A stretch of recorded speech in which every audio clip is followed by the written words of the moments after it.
Here's what happened across the U.S. in the past hour, all in 60 seconds. Minneapolis resident Renee Nicole Good, 37, was fatally shot during an ICE operation this week, authorities said. Federal officials call it self-defense, while her family disputes that account as investigators review video. President Trump spoke with Colombia's President Gustavo Petro, and both sides said they agreed to meet at the White House. The call sought to ease tensions after threats tied to Venezuela and drugs. The House passed a $175 billion three-bill spending package to fund parts of the government through September 30. The 397-28 vote is a step toward avoiding another shutdown ahead of the Jan. 30 deadline. Reports say several advisors behind the new U.S. dietary guidelines had financial ties to meat and dairy interests. Critics argue the conflicts could shape guidance that affects school meals and federal nutrition programs. DHS identified Portland shooting victims as Luis Moncada and Yorlena Zambrano Contreras. The agency says they're suspected Tren de Aragua associates and were shot after allegedly trying to run over a Border Patrol agent. The White House met with oil companies this week to discuss possible investment in Venezuela's energy sector. Officials said the talks are part of a plan to revive crude production under U.S. sanctions.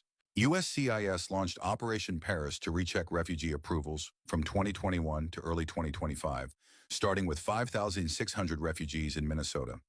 The agency said it will pause many green card cases and run new background reviews. Here's what happened across the U.S. in the past hour, all in 60 seconds. The White House met with oil companies this week to discuss possible investment in Venezuela's energy sector. Officials said the talks are part of a plan to revive crude production under U.S. sanctions. U.S. forces boarded and seized a fifth tanker, the Alina, carrying Venezuelan crude, officials said. The action is part of a widening campaign to stop sanctioned oil shipments and pressure Caracas. After 5 Senate Republicans joined Democrats to advance a Venezuela war powers resolution, President Trump blasted the defectors. Senate Majority Leader John Thune defended Susan Collins and urged Republicans to play the long game. New U.S. drought monitor maps show California is 100% drought-free for the first time since 2000. Water managers say reservoirs improved after recent storms, but they're still watching snowpack and groundwater levels. Treasury Secretary Scott Bessent said FinCEN is investigating 4 Minnesota money transfer firms, and the IRS is auditing some banks over alleged benefits fraud. A new order tightens reporting on overseas transfers over $3,000. The Supreme Court said it will issue its next opinions, January 14, with a major Trump tariff case still pending.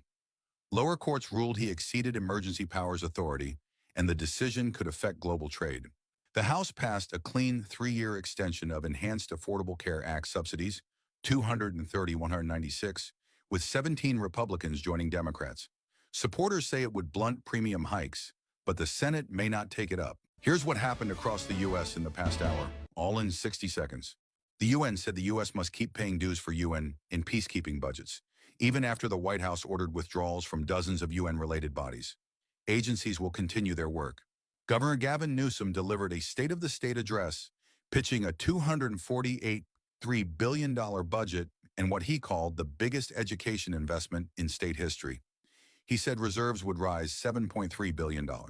The Trump administration said it will create a DOJ fraud enforcement division led by a new assistant attorney general with nationwide authority. The unit will focus on fraud involving federal programs and support multi-district cases.